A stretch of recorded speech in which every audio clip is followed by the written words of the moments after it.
On est en 2000, un vendredi après-midi.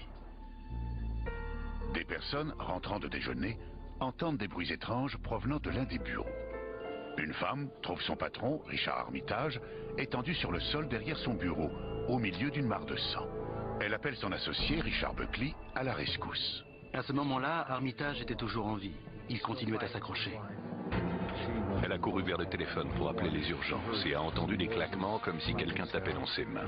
C'était M. Buckley qui essayait de ranimer M. Armitage. Armitage est conduit d'urgence à l'hôpital et transféré immédiatement en chirurgie.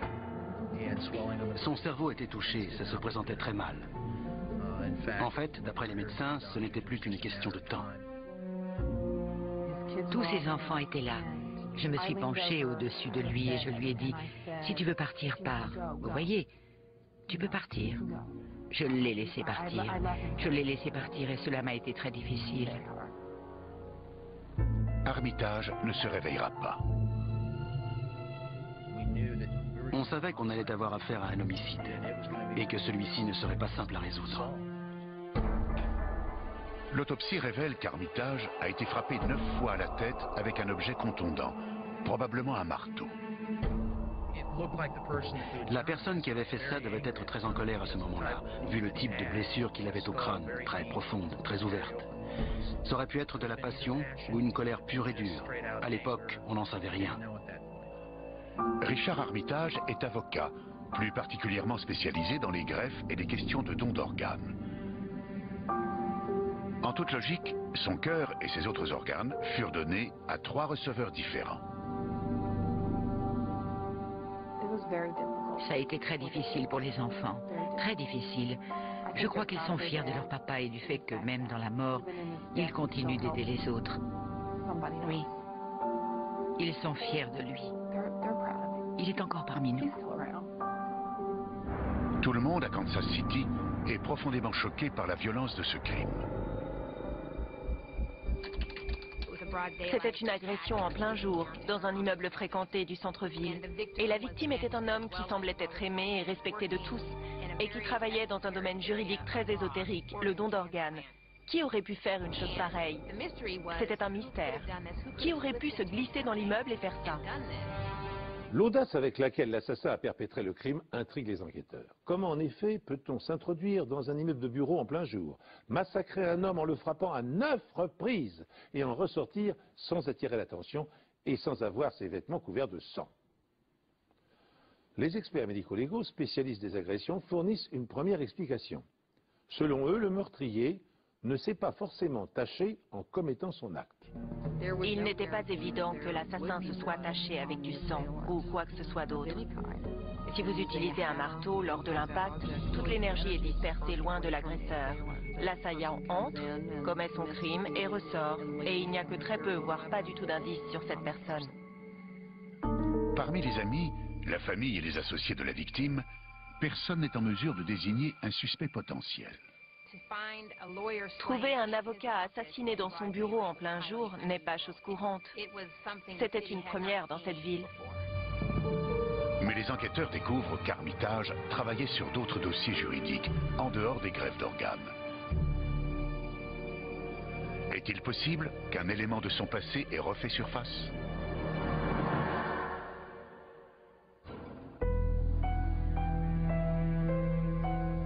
Richard Armitage n'a que 51 ans quand il est assassiné dans son bureau. Ses amis et collègues ne parviennent pas à comprendre qui aurait pu lui vouloir du mal. Richard avait des enfants d'un premier mariage et il en a eu un autre avec Cathy peu de temps après leur mariage, Ali, une petite fille adorable. Il donnait l'image d'un couple heureux qui profitait de la vie au maximum. Son ex-femme et sa femme ne sont pas inquiétées, chacune ayant un alibi à l'heure où le crime a été commis. On s'est intéressé à ses amis, plus particulièrement à l'un de ses meilleurs amis. Il n'y a jamais eu un mot plus haut que l'autre, ils n'ont jamais été brouillés. Les enquêteurs savent que l'assassin de Richard Armitage tenait celui-ci à portée de son bras lorsqu'il a donné le coup fatal. Nous pensons que le premier coup l'a renversé de sa chaise et qu'il ne pouvait plus bouger. La scène du crime laisse à penser qu'Armitage a reçu les coups alors qu'il était à terre sur le côté. Il n'y a aucune blessure qui pourrait porter à croire qu'il a lutté pour se défendre. Au vu de ses chaussures, soigneusement rangées à côté de son bureau, il est évident que Richard n'attendait personne. On a appris qu'à chaque fois que Richard Armitage se rendait dans son bureau, il s'asseyait et enlevait ses chaussures. Il était installé confortablement. Quand il a été agressé, il était pieds nus. Il ne portait pas ses chaussures. Il n'a pas bougé de son bureau. Il n'est allé nulle part. La disposition des éclaboussures de sang indique clairement qu'Armitage avait le dos tourné au début de l'agression. Il semblait confortablement installé à son bureau. Il était détendu, tranquille.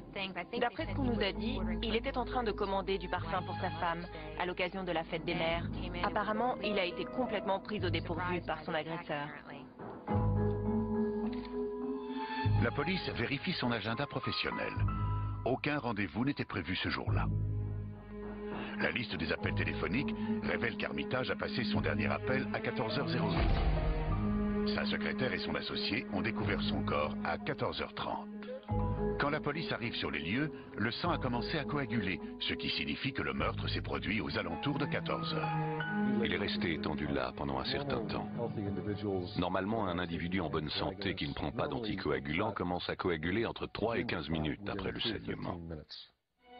L'associé d'Armitage, Richard Buckley, déclare qu'il était en train de déjeuner à ce moment-là, tout comme sa secrétaire. Et personne d'autre n'était présent dans le bureau. Les 3 seules personnes présentes dans le cabinet étaient Richard Buckley, Richard Armitage et la secrétaire. Il n'y a qu'un seul bureau à cet étage. C'est un étage très vaste et le reste était complètement vide. Ils ne savaient pas si c'était quelqu'un qui venait de l'extérieur, s'il s'agissait d'un ancien client mécontent ou si c'était une affaire privée. En plus de ses dossiers sur les dons d'organes, Armitage procédait également à des recouvrements de créances. Le recouvrement de créances peut avoir très mauvaise réputation, mais il effectuait des recouvrements pour des dentistes, des médecins et des immeubles locatifs. En cas de non-paiement, Armitage envoyait des documents juridiques aux personnes débitrices de ses clients. Cette procédure déclenchait parfois des animosités. Un nom est ressorti, celui d'une personne qui avait été particulièrement versatile au téléphone, qui semblait l'avoir agressé et même menacé 1 ou 2 fois. Les archives du cabinet révèlent qu'il s'agit d'un certain Lou Campbell. On a commencé les recherches et on a fini par le localiser. On a obtenu un mandat pour fouiller sa maison dans laquelle on a trouvé une chemise tachée de sang ainsi qu'un pantalon également taché. Du coup, on s'est dit, c'est notre homme. Les vêtements sont envoyés pour une analyse ADN, mais le sang est celui de Campbell et non celui de Richard Armitage, ce qui ne l'exclut pas nécessairement de la liste des suspects. Il n'est pas impossible que l'agresseur n'ait eu aucune tache de sang sur lui. On en revient aux lois de la physique qui s'appliquent aux coups portés sur un objet ensanglanté. Si on utilise un marteau pour frapper un objet, l'énergie se disperse loin de l'agresseur. Bien que l'origine du sang retrouvé sur une de ses chemises ne soit pas celui d'Armitage, Lou Campbell est un suspect non négligeable. Mis en demeure de payer ses factures, harcelé par des lettres de relance, a-t-il mis ses menaces à exécution en se vengeant de l'avocat? Pour savoir s'il a pénétré dans le hall de l'immeuble, les enquêteurs visionnent les vidéos de sécurité enregistrées le jour du crime. Une surprise de taille les attend. À défaut de Campbell, c'est Richard Buckley, l'associé de Richard Armitage, qui apparaît sur la bande. Et Buckley regagne son bureau à une heure différente de celle qu'il a indiquée aux policiers. Il nous avait déclaré être parti déjeuner aux alentours de 13h50. Sur l'enregistrement, on le voit partir à 14h06, si je me souviens bien. Et on a remarqué qu'il portait un attaché-caisse. L'explication de Buckley est simple. Il s'est trompé sur l'heure à laquelle il est parti déjeuner. Mais la police réalise que cette différence d'heure signifie que Buckley et Armitage sont restés seuls dans le cabinet pendant environ 5 minutes avant que Buckley ne parte déjeuner. Cela lui a-t-il laissé le temps d'agresser M. Armitage? Oui. Commettre son crime et de tenter de se disculper? Oui. Buckley se défend d'avoir une quelconque implication dans le meurtre. Et la police ne trouve ni trace de sang, ni rien de suspect dans son attaché-caisse. Buckley déclare qu'Armitage était au téléphone lorsqu'il est parti déjeuner. Il dit avoir traversé le hall, être allé dans un fast-food, puis avoir effectué quelques achats dans un magasin de bureautique. Le reçu montre qu'il était là-bas à 14h22. Buckley prétend ensuite être retourné au bureau, avoir fumé une cigarette dehors et avoir retrouvé la secrétaire. Ils sont ensuite remontés ensemble au bureau aux alentours de 14h30. C'est là qu'ils ont découvert le corps de Richard. Sa version des faits semble concorder, d'autant plus que la police se souvient l'avoir rencontré quelques minutes après la découverte du corps. Quand nous avons vu Buckley pour la première fois, il n'avait pas de traces de sang, il n'avait pas l'air de s'être battu. Rien dans son apparence ne suggérait quoi que ce soit. Mais en fouillant le passé de Buckley, la police met à jour des éléments troublants. Au sein du cabinet, Armitage s'occupait des dossiers de greffe d'organes avec succès. En revanche, Buckley se chargeait des affaires civiles avec beaucoup moins de brio. Richard Buckley était un très mauvais avocat. Il dépensait beaucoup d'argent pour les témoins. Il dépensait beaucoup en choses inutiles et superflues. Et ensuite, quand il allait au tribunal, il était tout bonnement incapable de gagner un procès. Les livres de comptes révèlent que Buckley s'est endetté à hauteur d'1/4 million de dollars. Richard m'avait parlé des dettes de Buckley. Il déshabillait Pierre pour habiller Paul. Il empruntait 10 000 $ pour se rendre dans le Colorado faire une déposition et il perdait le procès. Il investissait de l'argent dans un tas d'affaires qu'il perdait toujours. Mais Armitage n'était plus d'accord pour éponger les dettes de Buckley. Selon son comptable, il songeait à dissoudre la société. Ce qui aurait laissé Richard Buckley sans aucun revenu. En outre, en tant qu'associé d'Armitage, il bénéficiait d'une assurance vie d'une valeur de 150 000 $ dans l'éventualité du décès d'Armitage. Le mobile idéal pour un meurtre. Malgré l'absence de taches sur les vêtements de Buckley, les enquêteurs envoient sa chemise, son jean et ses baskets au laboratoire médico-légal pour analyse. Les experts du laboratoire sont prompts à déceler un indice quasi invisible à l'œil nu. J'ai été sidérée quand j'ai pris la chemise. C'est le premier vêtement que j'ai examiné. Et j'ai tout de suite vu des impacts de sang projetés à grande vitesse. Il n'y en avait pas beaucoup, mais on les voyait parfaitement. Ces impacts projetés à grande vitesse ne peuvent être créés que quand la personne qui porte les vêtements est proche d'une source de sang frappée avec puissance.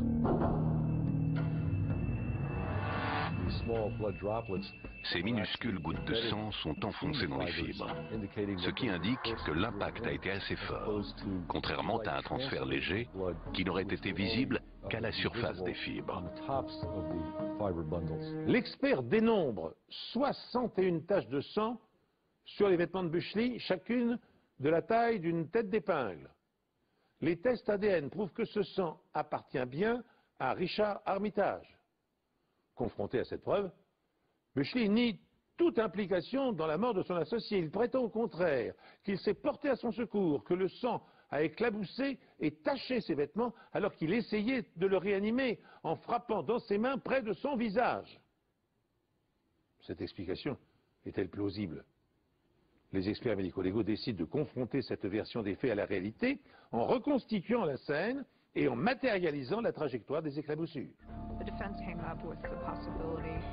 D'après l'argumentation de la défense, c'est en frappant dans ses mains que Richard Buckley aurait provoqué ces fines éclaboussures de sang.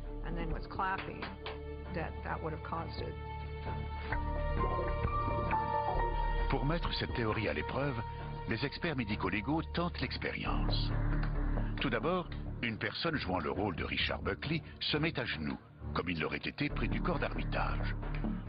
À la place du sang, ils utilisent des ficelles pour montrer où le sang aurait été projeté si Buckley avait tapé dans ses mains. On a suivi le chemin des ficelles pour voir quelles étaient les zones exposées qui auraient pu être tachées de sang. Et on a comparé le résultat aux zones effectivement tachées. Instantanément, l'expérience démontre que le sang présent sur les mains de Buckley n'aurait pas pu provoquer les éclaboussures à l'endroit où elles ont été découvertes. Comme vous pouvez le constater, en position agenouillée, avec ses jambes derrière lui, il aurait été impossible que le sang passe de ses mains à ses chaussures. Même en position accroupie, ça n'aurait pas été possible. Il y avait de petites projections de sang sur les côtés et dans des recoins de ses chaussures de sport. Il n'aurait pas pu faire ça en tapant dans ses mains, à part si elles avaient été au ras du sol, ce qui est complètement illogique. La démonstration porte ses fruits. Les experts établissent la preuve qu'il était matériellement impossible que des éclaboussures de sang aient pu tacher le dos de la chemise de Buckley dans la position qu'il occupait, agenouillé près du cadavre. Ça n'a pas pu se produire à un autre moment. Ça n'a pas pu arriver quand il l'a traîné loin du bureau, ni quand il a essayé de le ranimer. Ça n'a pas pu se produire parce qu'il a tapé dans ses mains. C'est impossible. Ça n'a pas pu arriver dans ces circonstances. Seul, un objet dégoulinant de sang et balancé par-dessus son épaule aurait pu causer de telles éclaboussures sur le dos de sa chemise, dirigée vers le bas. À présent, on sait pourquoi sa version ne concorde pas. On sait qu'il était en train de nous servir un mensonge très étudié. Il y a bien réfléchi. Mais il y a des zones d'ombre dans son histoire et on sait pourquoi. C'est à ce moment que tout s'est dénoué. S'appuyant sur les conclusions de l'expertise, le bureau du procureur pense que Buckley avait décidé de tuer Richard Armitage en apprenant que celui-ci songeait à dissoudre la société.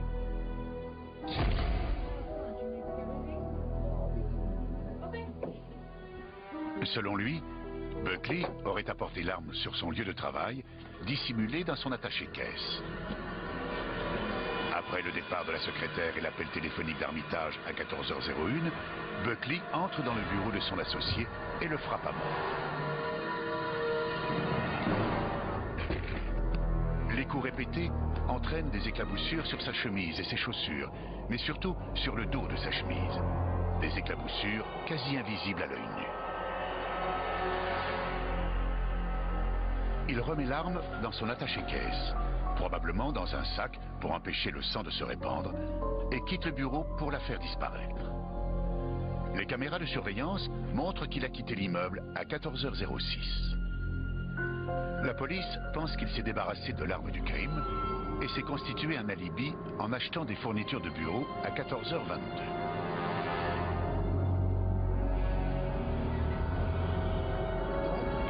Il est ensuite retourné dans l'immeuble, juste à temps pour y rentrer avec sa secrétaire, aux alentours de 14h30.